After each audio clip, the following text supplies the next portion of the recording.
오늘 주신 하나님의 말씀 신약성경 고린도전서 9장 9절에서 19절까지의 말씀입니다. 계시 말씀을 읽을 때 하나님의 음성을 들으시기 바랍니다. 모세의 율법에 곡식을 밟아 떠는 소에게 망을 씌우지 말라 기록하였으니 하나님께서 어찌 소들을 위하여 염려하심이냐 오로지 우리를 위하여 말씀하심이 아니냐 과연 우리를 위하여 기록된 것이니 밭가는 자는 소망을 가지고 갈며 곡식 떠는 자는 함께 얻을 소망을 가지고 떠는 것이라.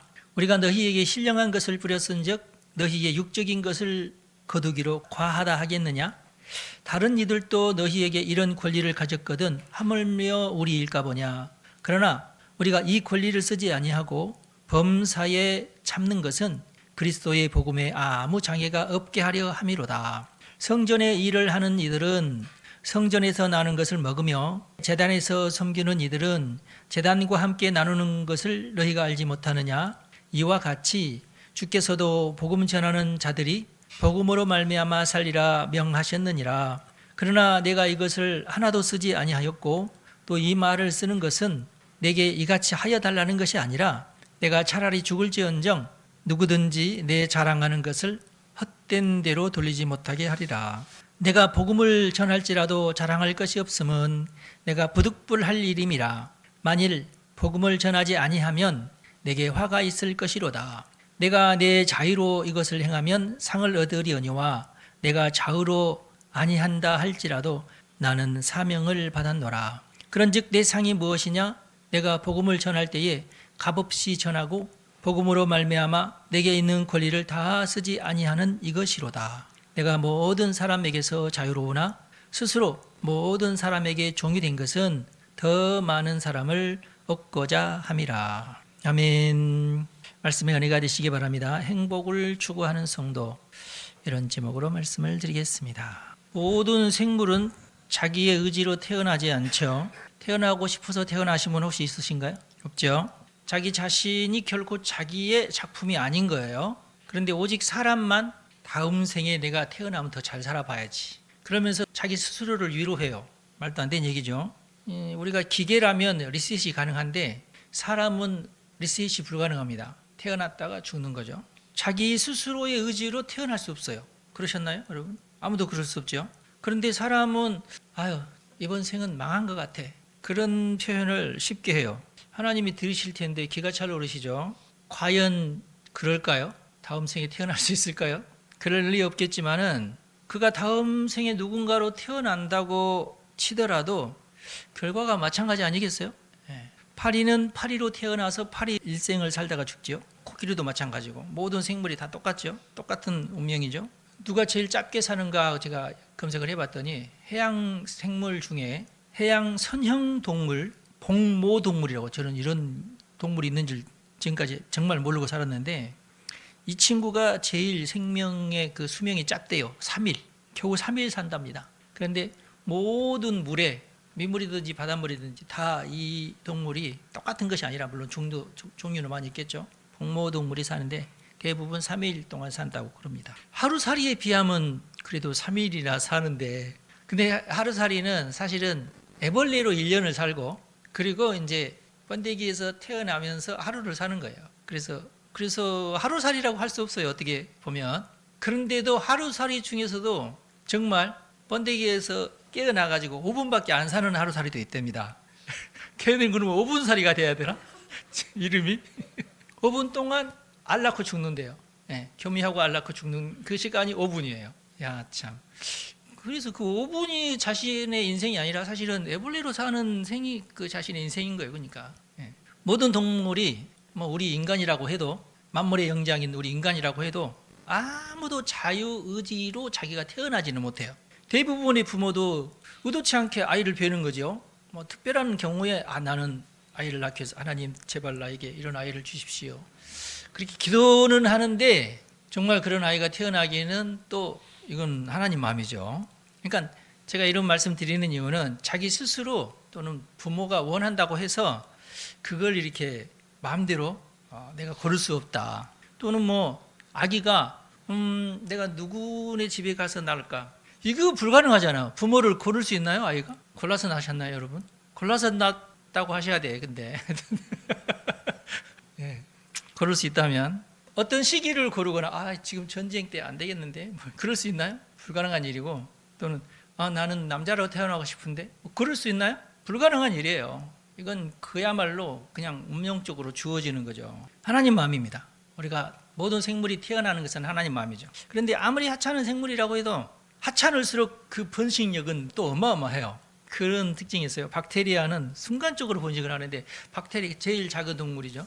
박테리아의 DNA를 살펴보니까 그 정보의 그 박테리아의 정보의 양이 1000페이지랍니다. 1000페이지 A4 용지. 예. 비록 아무리 하찮은 동물이라도 거기에는 하나님의 무한한 지혜가 담겨 있어요. 사람은 어떻습니까? 사람의 세포가 약 DNA가 있는 세포는 30조 개가 넘는데, 이 각 한 세포마다 담겨져 있는 DNA의 정보의 양이 상상을 초월합니다. 대략적으로 계산을 해봤더니 50억 글자예요. 예. 1000자를 한 페이지로 500페이지를 한 권으로 만약에 책을 만든다면 10만 권 분량입니다. 읽으려고 하지 마세요. 평생을 읽어도 못 읽어. 그게 DNA, 사람의 DNA예요. 근데 최근에 작년인가 연구에 의하면 70kg의 남자가 표준이라고 치면 그 70kg의 남자의 세포의 수는 약 30조 개. 그런데 세균의 수는 사람 몸에 세균이 많거든요. 소장, 대장 할 것 없이 어마어마한 세균들이 있는데 세균의 수는 더 많아요. 39조 개. 근데 23년도 발표인데 그 이전의 발표는 세균의 수는 사람의 세포의 수보다 10배나 많다, 이렇게 발표가 있었어요. 근데 정확하게 또 계산해 보니까 그 정도는 아니고 한 39조 개 정도다. 이게 또 균형을 이룬다 그러니까 세포 수가 늘어나면 늘어날수록 세균의 수도 늘어나는 거예요. 그 비율에 의해서 이렇게 증가한다는 거죠. 동반 증가입니다. 그래서 많은 학자들이 이상하다, 어떻게 이럴 수가 있냐. 또 이게 우리의 몸에는 대체적으로 부피가 큰 세포가 있고 대체적으로 부피가 작은 세포가 있어요. 예를 들어 백혈구 세포 또는 적혈구 세포, 이런 것들은 작아요. 부피가 아주 미세합니다. 그런데 근육을 이루는 세포는 걔네들보다 훨씬 커요.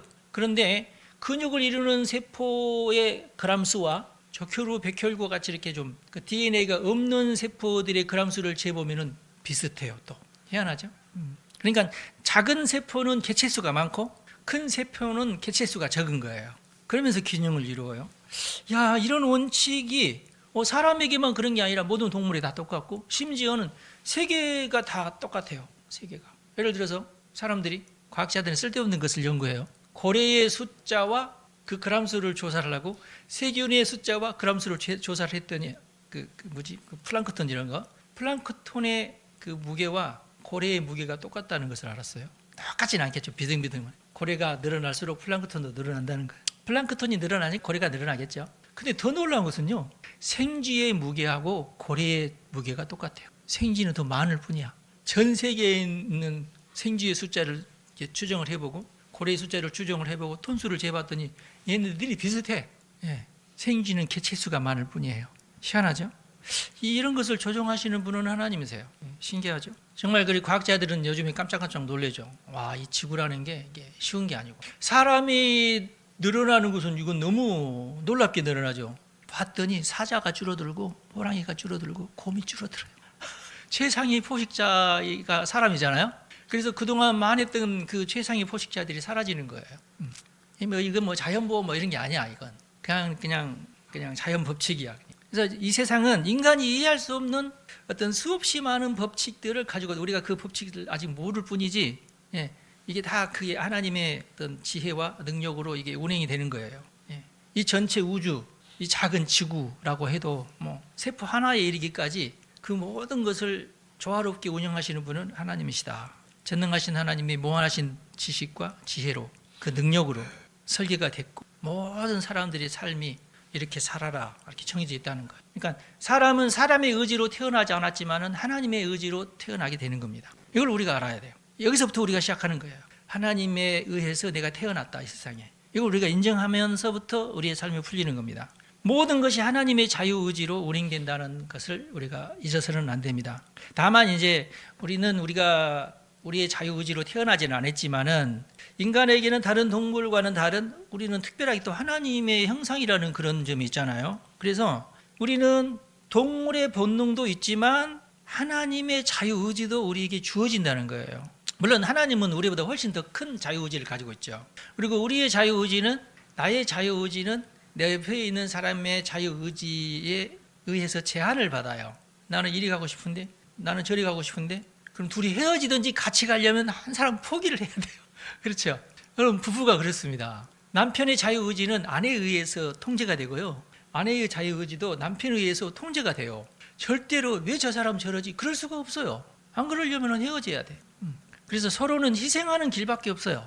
그게 원칙입니다. 자유의지의 원칙이에요. 어떻게 할 수가 없어요, 이것은. 그리고 어차피 인간들의 자유의지는 하나님의 자유의지에 의해서 제약을 받아요. 그래서 타협을 잘 해야 됩니다. 하나님은 더 큰 자유의지도 가지고 있고 더 놀라운 지혜도 가지고 있잖아요. 거침없이 하나님께서 원하시는 대로 하시는 거야. 그래서 이건 아니신데요? 이럴 수 없어요, 우리가.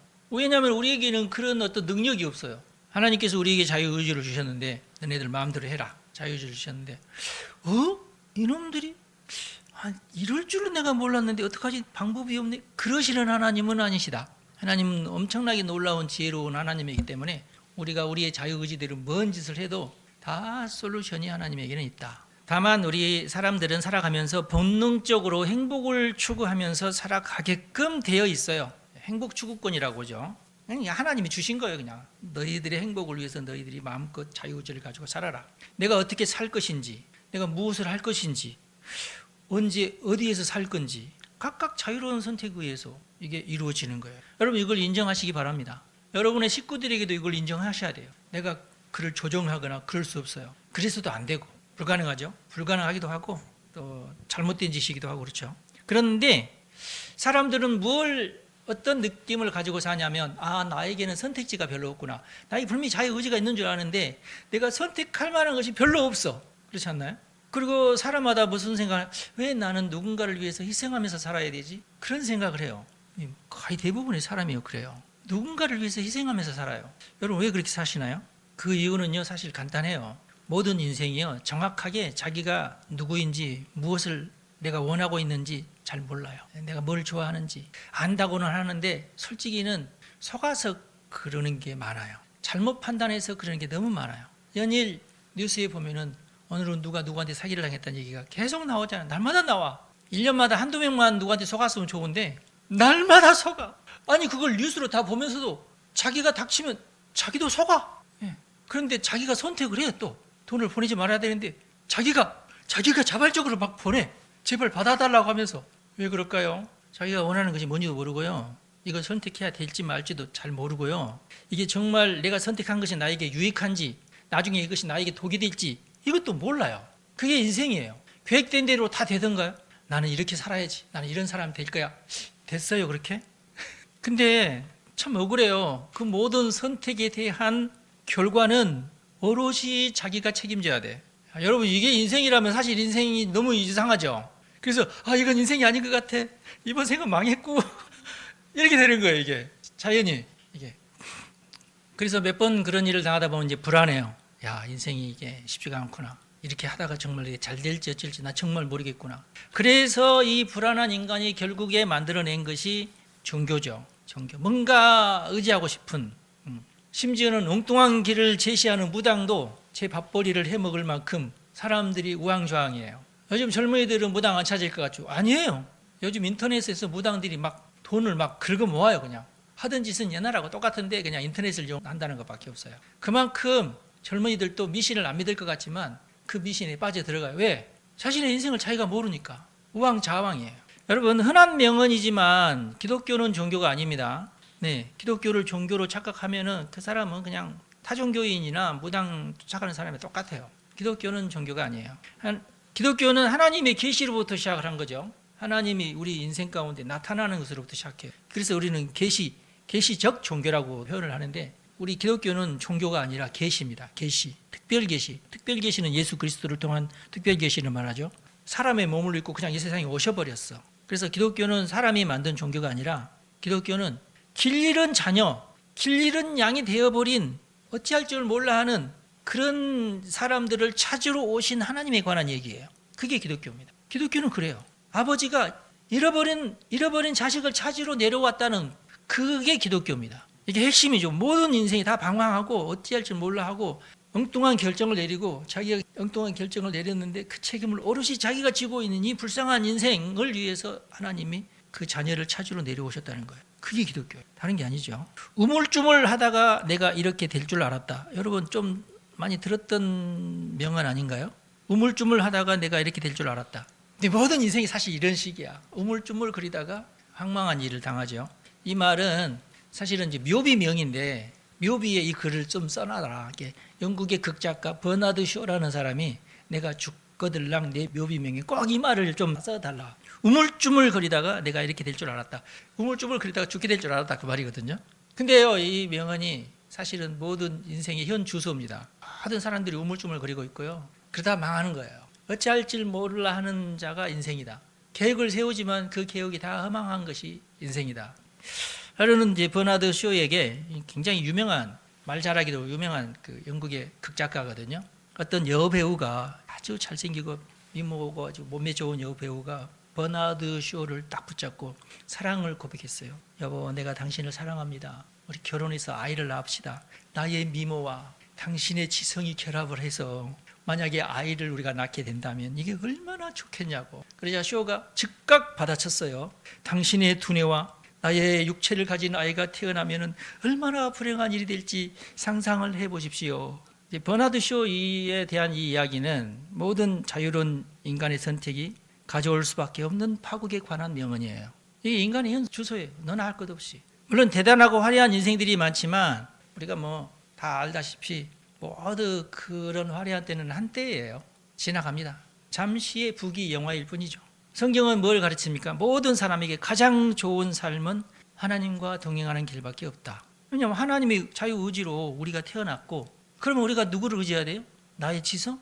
내 생각? 그냥 하나님을 의지하는 게 낫죠. 하나님의 지혜를 따라가는 게 낫죠. 나의 자유의지보다 훨씬 더 그 자유의지가 크고 강하신 하나님의 자유의지에 편성하는 게 낫죠. 그렇지 않나요? 그 지혜 아닌가요? 병든 사람이든 불행한 사람이든 지혜로운 사람이든 남자든 여자든 잘 나가는 사람이든 잘 나가다가 길바닥에 패대기 쳐진 사람이든 하나님은 모든 자의 아버지가 되십니다. 이게 진리예요. 하나님은 모든 자의 아버지다. 그런데 어떤 사람이든 한 가지 공통점이 있어요. 그게 뭐냐면 그들 모두가 행복을 추구한다는 사실입니다. 다 행복하고 싶어 해요. 행복하시기 바랍니다. 행복할 수 있어요. 여러분이 지금 현재 어떤 형편에 처해 있든지 행복할 수는 있어요. 행복이 그리 어렵지도 않아요. 행복을 찾아서 살기 바랍니다. 그리고 행복하게 사는 것이 인생의 목표는 분명히 아니에요. 여러분 그건 착각하지 마세요. 그냥 삶의 태도예요. 행복은 삶의 태도예요. 내가 어떠한 형편에 처하든지 나는 행복해야지. 그게 삶의 태도입니다. 행복을 위해서 사는 것은 아니에요. 살면서 행복하려고 할 뿐이에요. 뭔가를 위해서 살긴 사는데 뭔가가 이루어져야 행복한 게 아니라 날마다 행복하게 살면서 그 내가 이루려고 하는 걸 이룰 뿐이에요. 행복이 목표는 아니에요. 인생의 목표는. 그러니까 그 목표가 사라지더라도 나는 행복해야 돼요. 그렇죠? 어차피 인생은요, 언제 어떻게 될지 아무도 몰라요. 날마다 행복하시기 바랍니다. 그게 지혜로운 삶의 태도입니다. 여러분 살아봐서 알겠지만은 일상을 살아가는 것이 그렇게 위대한 일도 아니고요. 거창하지도 않습니다. 하루 세 끼 먹는 것이고 때 되면은 잠자는 것이고, 깊이 잤다가 일어나면 행복한 것이고 그러는 거예요. 그렇죠? 맛있는 거 먹으면서 행복하고 자녀들 재롱 보면서 행복하고, 이게 소소한 삶이죠. 보통 사람이라면 무엇이든지 반듯하게 하고 싶어 하죠. 일이 제대로 잘 되면은 기쁘죠. 행복하고. 내가 하던 일이 망가졌어 그러면 찜찜해서 잠도 안 오고 그러잖아요. 그렇지만은 그게 잘 됐다 그러면 만족감이 오고 행복하고 그러는 거예요. 일을 하면서 그런 행복이 내게 찾아와야죠. 일을 하면서 오늘 또 잘 끝냈다. 제가 원하지 않았지만은 공사 시작한 지 한 달이 지나도록 공사가 끝나지 않아서 조금 마음이 불편했는데 결국 그 마무리는 제 손이 다 갔어요. 내 마음에 안 들면 그 다음날 또 뜯어 고치고, 그렇게 해서 벽돌 하나 좀 삐딱하면 그 마음에 걸리잖아. 그러면 다시 가서 파내고 다시 시멘트 바르고 벽돌 딱 해서 반듯하게 딱 맞춰놓고, 그래야 내 마음이 놓이고, 그렇죠? 제대로 딱 되면은 한 번 더 가서 보고 싶고, 그러면서 만족하고 행복하고 그러는 거예요. 행복은 아주 사소한 거예요. 작은 거예요. 조금이라도 삐딱하면은 그게 내 마음에 안 든 거야. 그냥 여러분 음악 하시는 분도 땡 했는데 내가 원하는 어떤 그 음이 안 나왔어. 불편해. 이것저것 만지고 막 뜯어고치고 그러다가 내가 원하는 음이 딱 나올 때까지 이게 끙끙거리면서 애쓰면서 그러면서 행복한 거야. 행복은 소소하면서도 누구나 어떤 형편에 있어도 그런 행복은 다 찾아 먹을 수 있어요. 무엇을 먹든지 맛있게 먹고 싶고 어디를 가든지 유쾌한 나들이가 되기를 원하고 누구를 만나든지 유익한 대화를 하고 싶고 그렇죠? 오늘 만나서 오늘은 내가 한판 싸워야지 그러나요? 그런 사람 없죠? 근데 대화를 이어가다 보면은 재밌고 뭔가 내가 오늘은 대접하고 싶고 나눠주고 싶고 베풀어주고 싶고 뭐 이런 게 인생이지 않습니까? 그러면서 베풀어주면서도 기뻐하고 막 좋아하고 다 자기 돈 들어가는 일인데 막 그러면서도 기뻐하고 좋아하고 그러잖아요. 그런 게 행복이죠 뭐. 물속에 빠진 사람 있으면 구해주고 싶고 나에게도 손해를 하지만 막 첨벙첨벙 들어가서 막 구해주고 싶고 구해주고 나면은 나도 행복하고 그렇지 않나요? 내가 죽는 것도 아닌데 그러면은 그날짜리 잠이 안 올 거 아니야. 인생이 그렇습니다. 쫓기고 도망가고 이런 사람 보면은 숨겨주고 싶고 나쁜 놈은 패주고 싶고 거짓말쟁이는 가서 꼬집어주고 싶고 군인들을 보면은 응원해주고 싶고 왜 그렇습니까? 그게 행복이에요. 내가 쟁취할 수 있는 행복이라고 내 행복이라고 그게. 여러분 왜 아이를 낳고 싶어 합니까?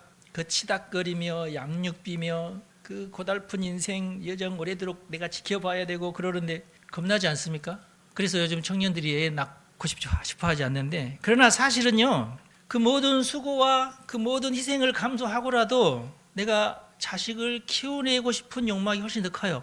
그게 더 크죠. 자식 키워내는 것만큼 힘든 일이 없어요. 그렇지만 그게 더 나에게 보람이 되고 행복이 되는 거예요. 자식이 없어 봐요. 자식 때문에 속 썩을 일도 없겠지만은 그건 불행한 거죠. 행복이 아니죠. 왠지 모르게 나의 삶보다 저 아이의 삶이 훨씬 의미가 있는 것 같고 나보다 제가 훨씬 더 자랑스럽게 잘할 것 같고 그러지 않나요?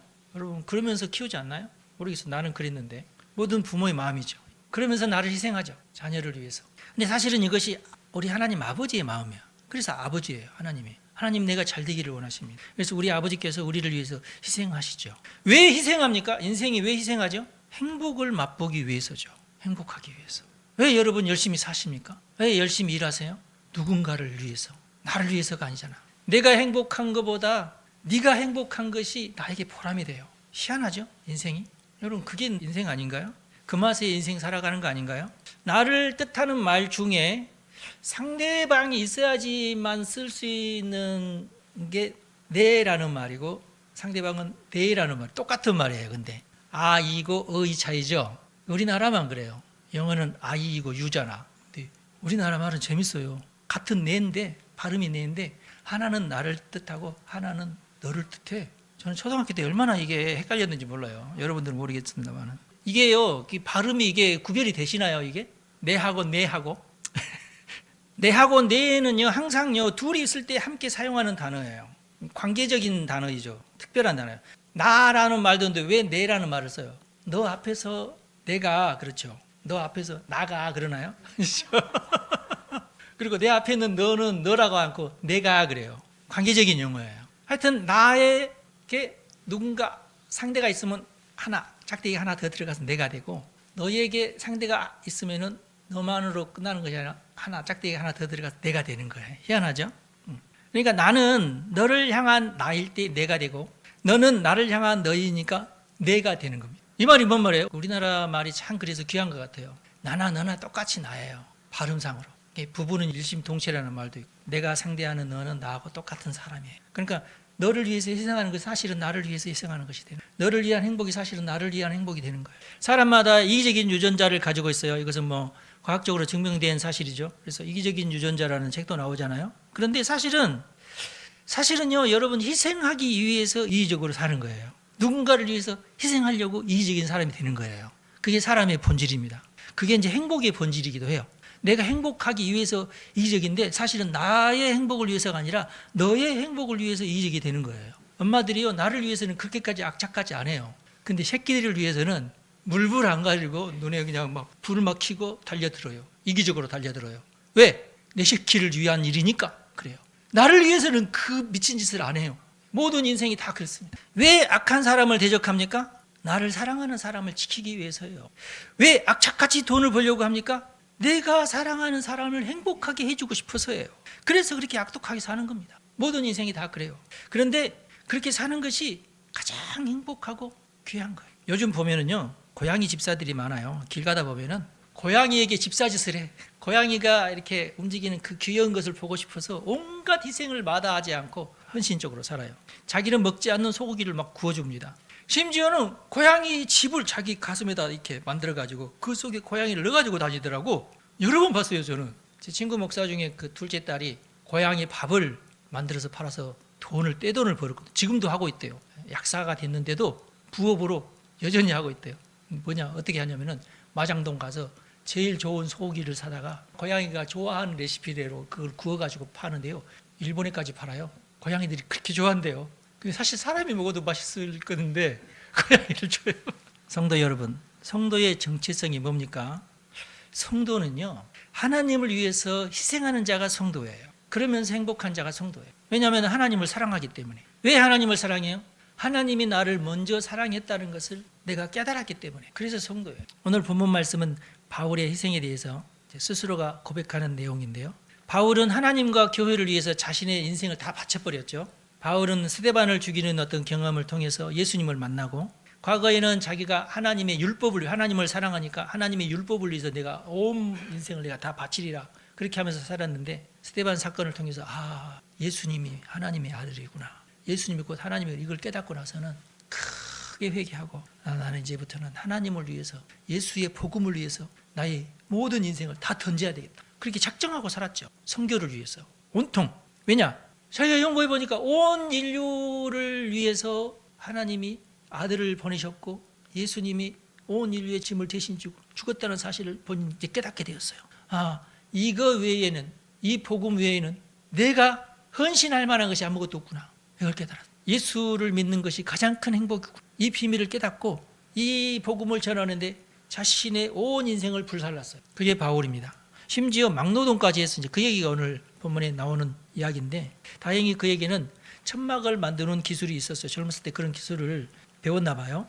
그런데 이 기술이 당시 아주 요긴한 기술이었기 때문에 어디를 가든지 천막을 만드는 일이 있었고, 그 천막 나도 그러면 도울게요 하면 빨리 와서 좀 도와달라고 그래서 하면은 일당 나오고 그랬어요. 그래서 어디를 가든지 자기가 선교지에 가면은 천막 만드는 곳에 가서 천막을 만들고 돈을 벌어서 그것으로 생활비로 하고, 그걸로 교회도 섬기고, 그걸로 또 복음을 전하는 데 쓰고 그랬어요. 오늘 특별히 18절 말씀에 보면은 이런 말씀이 있어요. 그런즉 내 상이 무엇이냐? 내가 복음을 전할 때에 값없이 전하고 복음으로 말미암아 내게 있는 권리를 다 쓰지 않느냐는 이것이로다. 이 말이 무슨 말이냐면은, 헌금을 하게 되면 그 헌금으로 이제 목회자들 사례비를 우리는 주잖아요. 대부분 그것이 이제 보편적인 얘기인데, 나는 그 권리를 쓰지 않겠다. 왜냐하면 또 사실은 그 권리를 쓰고 싶어도 쓸 수가 없어요. 왜냐하면 선교하러 막 여기저기 막 돌아다니는데, 자기가 개척해 놓은 교회라고 해도 그 교회에서 선교비를 받을 수도 있는데, 그러면 그 교회에 또 목사님이 있는데 그 목사님에게 줘야 될 돈이 또 나한테 오게 되면 반으로 쪼개지잖아요. 그러니까 그러고 싶지 않은 거예요. 그 목사님도 열심히 잘해서 자기 가정도 이루고 이래야 되니까 자기는 선교사기 때문에 그냥, 다만 이제 연보를 거둘 때 이제 어느 교회가 지금 너무 힘든데 연보를 해야 된다, 이제 구제헌금을 해야 된다. 그럴 때는 이제 사람을 보내서 구제헌금은 누구 교회를 위해서 구제헌금을 합시다. 지금 어렵습니다. 이제 흉년이 왔습니다. 그럴 때만 이제 연보를 걷는 그런 곳으로만 사용을 했지, 나머지는 다 자기가 일을 해서 먹고 살았다 그 말이에요. 이제 그런데 그러면 내 상이 무엇이냐? 내 상은 내가 받을 사례금을 내가 받지 않는 것이 내 상이다. 나는 이 사례를 얼마든지 나는 하늘나라 가서 받을 수 있다. 그걸 믿었어요. 왜냐하면 형편상 이렇게 하는 것이 훨씬 복음 전파에는 유익이 된다고 자기가 판단을 했기 때문에 그렇습니다. 나는 얼마든지 가서 일하면 나는 먹고는 살 수 있어. 그런 거 어렵지 않아. 그리고 나는 옮겨 다니면서 복음을 전하는 것이 내 사명이야. 그래서 내가 개척한 교회를 아껴서 그 교회에 나는 짐을 지워주고 싶지 않은 거예요. 내가 모든 사람에게서 자유로우나 스스로 모든 사람에게 종이 된 것은, 희생하게 되는 것은 더 많은 사람을 얻고자 함이라. 어떻게든지 더 많은 사람이 예수 믿게끔 하기 위해서 내가 그러는 것이 다른 뜻이 아니다. 그런 뜻이에요. 그의 인생의 목적이 선교에 있기 때문에 엄연히 자기에게도 자유의지가 있고 꿈이 있지만, 스데반 사건 이후로 자기의 꿈이 완전히 바뀌었죠. 자신의 인생의 목표가 완전히 바뀌었어요. 그런데 그것이 바울식의 행복 추구 방법이었어요. 바울은 그렇게 하면서요 행복했어요. 뿌듯하고 보람이 있었어요. 왜냐하면 바울에게는 정말 영생에 관한 소망이 컸어요. 그래서 나는 천국 가서 얻게 될 면류관에 대한 소망이 컸어요. 그것만 생각하면 행복해. 난 분명히 이걸 얻게 될 거야. 확신을 했어요. 그러니까 그 면류관이 훨씬 더 크고 찬란할수록 좋은 거죠. 그래서 그만큼 희생을 했던 것입니다. 성도는 하나님을 위해서 희생하는 게 성도다. 그게 이 성도의 정체성이다. 이 세상에서 나는 이렇게 살고 싶고 저렇게 살고 뭐 그렇게 사는 것이 나쁜 것도 아니고 잘 되면 좋죠 물론. 그러나 그런 건 잘 될 수도 있고 잘 못 될 수도 있고 막 그러잖아요. 힘들 수도 있고 망할 수도 있고 생각지 않은 일들이 막 벌어질 수도 있고 내가 이렇게 계획했는데 그 계획이 차질이 오고 막 이상해질 수도 있잖아요. 그렇다고 해서 내가 행복하지 않으면 안 되죠. 그럼에도 불구하고 나는 행복해야 돼요. 근데 행복이 목표는 아니에요. 뭔가 내 인생에 목적이 있어요. 그것을 이루기 위해서 희생을 하는 거죠. 다른 사랑하는 사람을 위해서 희생하면서 행복을 추구하는 성도들이 되십시다. 기도하겠습니다. 하나님, 우리 성도들을 축복합니다. 우리 자신만의 행복을 추구하는 우리 성도들을 축복합니다. 하나님, 행복하게 살게 해 주십시오. 하나님 때문에 행복하게 하시고 식구들 때문에 행복하게 하시고 교회 때문에 행복하게 하옵소서. 하나님 때문에 기뻐하며 헌신하고 식구들을 위해서 희생하고 교회를 위해서 봉사하고 그것 때문에 행복하게 해 주십시오. 우리도 바울을 따라서 선교에 동참하기 원합니다. 영혼을 구원하기 위해서 헌신하는 우리 성도들 되게 하옵소서. 하나님, 우리가 하나님을 의지하면서 평생을 살아가게 되는데 하나님께서 우리를 선하게 인도하여 주시고 우리 앞길에 우리 하나님께서 큰 복을 허락하여 주시고 우리의 소망이 되어 주시고 우리 모두에게 영생에 관한 소망이 가득하게 하시고 영원한 삶을 위해서 희생하는 삶을 살게 은총을 베풀어 주옵소서. 우리 주 예수님의 이름으로 축복하며 기도합니다. 아멘. 여러분 축복합니다.